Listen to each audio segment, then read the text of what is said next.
What's up, guys? I'm Chris Spags here, back with another Four Corners video for today's 15-game MLB main slate, courtesy of Osmo.com. It seemed like we had a solid effort yesterday, so let's keep the momentum going today. Like this video. If you want to win a free month of an Osmo Plus membership, you just have to like the video and comment your double dong pick down below. The guy you think is going to hit 2 home runs today. We have all the teams available in Major League Baseball to play today. A lot of quality hitting spots, which I'll talk about through the course of this video. So like this video, comment your double dong pick down below. You can be entered to win a free month of an Osmo Plus membership, just like somebody else did yesterday, which I'll be announcing a little bit later in the video. But for now, let's get on to the first corner on today's slate, the top pitching, and Jack Flaherty going against Miami should be a top option today. Flaherty gets 3.1 implied runs against him, and he's expected to be the #1 owned pitcher on DraftKings with 32%, Yahoo with 34%, and he'll be #2 owned on FanDuel with 23%. It can be logical to pivot from chalk pitching on a 15-game slate, but with Flaherty's 9.9 Ks per 9 and Miami's projected lineup that has a 25.5% K rate, 117 ISO, and a 79 WRC plus versus right-hand pitching, it does seem like a solid and mostly safe spot for Flaherty. I love trying to poke holes in top-owned pitching because I think that is an edge you can find on many slates, but Flaherty does seem like he's in a really good spot here, and I imagine I'm going to at least match the field on his ownership today. Justin Verlander versus Cincinnati should also find some ownership today with 3.7 implied runs against him. Verlander currently looks to be the most owned high-priced pitcher on all the sites across the industry. A home run-friendly park can be an issue for Verlander with his 47% fly ball rate and 4.5% home run rate allowed on the year,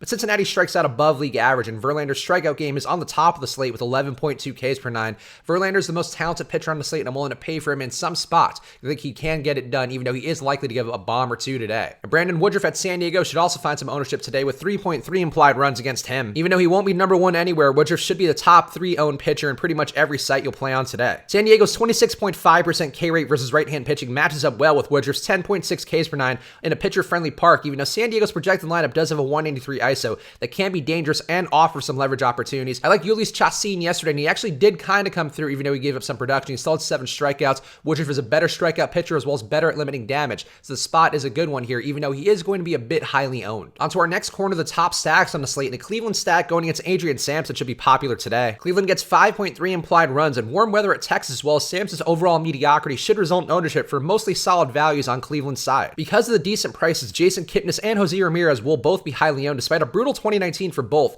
where they're both under a 60 WRC plus and a 215 batting average. So mini stacks or one-offs of other Cleveland players who are actually good, like Francisco Lindor, can be logical. It's always a good hitting spot on a warm weather day in Texas, but I do think the Cleveland ownership on some of these guys may be a bit too high, given the fact that these guys haven't looked good on the year, and I don't know that the amount of weather that there will be in Texas benefiting them is actually going to help them out. An Oakland stack versus Gabriel Inoue should also be interesting today with 5.6 implied runs for them, which is a slate high. Inoue's 5 xFIP, 10 hits per 9, and 4.8% home run rate allowed offers a decent opportunity despite being in a pitching-friendly park. There's lots of power for Oakland with a 189 ISO in their projected lineup, while relative value for guys like Chris Davis and Matt Chapman make them interesting in stacks or one-offs, with Inoue worse versus righties with a 5.8 whip and 14 hits per 9 allowed. Oakland at home tends to be a bit overvalued because they are a pitching park there, but the hitting does look good here in the spot versus Inoue, a guy who rarely hasn't shown a lot on the year. It's a nice spot to go to them. And let's run this back again. A Washington stack versus Jake Arrieta should also be fairly popular today with 5.3 implied runs for them. The weather looks to be a concern again, but the stack projects for decent ownership, with lefties in particular looking strong with Arrieta's 5.6 xFIP versus that side of the plate. Juan Soto, Adam Eaton, and Matt Adams are cheap for the opportunity considering the team total, and all 3 are over a 113 WRC plus versus right-hand pitching.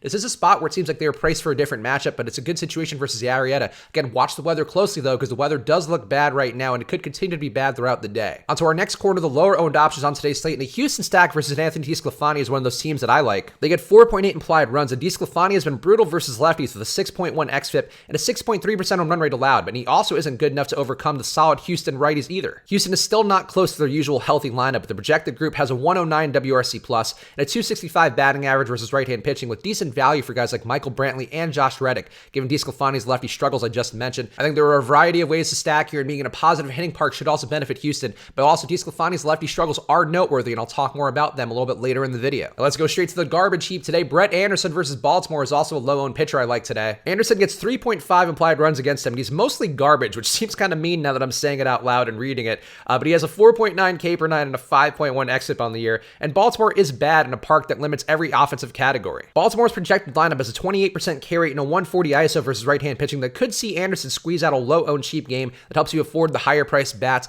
Anderson, I do think, is garbage, even though I feel really mean saying that multiple times in the video. I think the spot here is a good one. We saw a similar pitcher in Mike Fiers do damage yesterday versus Baltimore, have a nice fantasy day. The spot similar for Anderson today. A Detroit stack versus Mitch Keller Keller's also interesting with 3.7 implied runs for them. It seems like a compelling tournament spot both ways, with Keller so far allowing 22 hits per 9, a very sky-high number, but he's also struck out 11.6 per 9 in a very limited sample size. Now, Detroit can get hits, but they also stink too because they have a 130 ISO and a 26.4% K rate versus right-hand pitching, but a positive hitting park across the board in Pittsburgh makes me think this is an interesting spot to have both sides of. Keller can get strikeouts, Detroit can get hits. Both sides do on paper kind of suck though, so I think some exposure both ways makes sense for tournaments. And on the other side of the equation, a Pittsburgh stack versus Daniel Norris interests me with 4.8 implied runs for them. Pittsburgh will go almost unowned today because of high prices on a big slate, but Norris allows 10 hits per 9 and 42.3% hard contact to righties, which should be a very righty-heavy Pittsburgh lineup. If Pittsburgh can get to Norris, Detroit's bullpen is also bad with a 5.2 xFIP and a 4.4% home run rate on the year, so Pittsburgh can be an interesting stack to pile up runs at a positive hitting park. Nobody's going to be on Pittsburgh today. I like them quite a bit, and I also like one guy a lot who I'll talk about in a second. Then on to our last and possibly most profitable corner, the one-offs, and Brian Reynolds going against Daniel Norris is a one-off I like a lot. Reynolds has an under-the-radar 364 batting average and 227 ISO, as well as 44% hard contact and a 4.3% home run rate versus left-hand pitching, while Norris offers not much of resistance with a 7.2 K per 9 and 9% swing strike rate numbers. I think Norris is not a good pitcher. Reynolds and Pittsburgh in general, these are guys who can hit better than people seem to realize. I like the spot for them overall, and again, no ownership on them expected at all. Michael Brantley versus Anthony DeSclafani is also a one-off I like a lot, with Brantley, who has a 136 WRC plus, just an 8.3% K rate versus right-hand pitching. It offers a solid opportunity in a positive hitting park, with DeSclafani's 6.1 xFIP versus lefties. DeSclafani struggles heavily versus lefties, so in a positive hitting park with Brantley at a decent price, I think he's an interesting one-off play or part of a Houston stack. And Matt Chapman versus Gabriel Inoue is the last one-off I'm going to talk about today. Chapman's a solid value price, and he's also got a 241 ISO, 4.4% home run rate, and a 135 WRC plus versus right-hand pitching. And he's going against Inoue, who brings a 5.8 xFIP and 13.8 hits per 9 allowed to righties.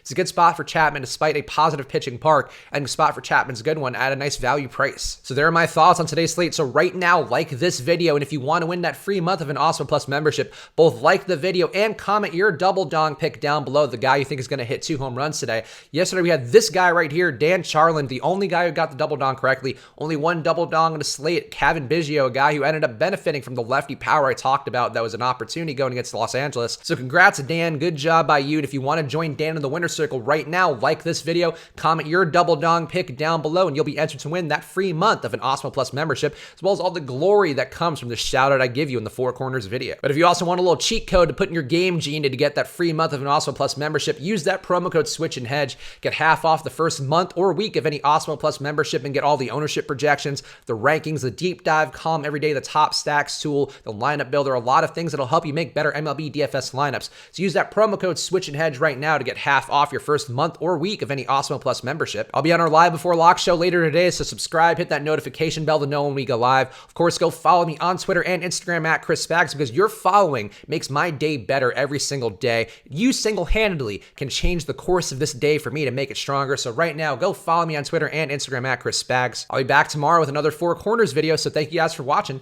and good luck.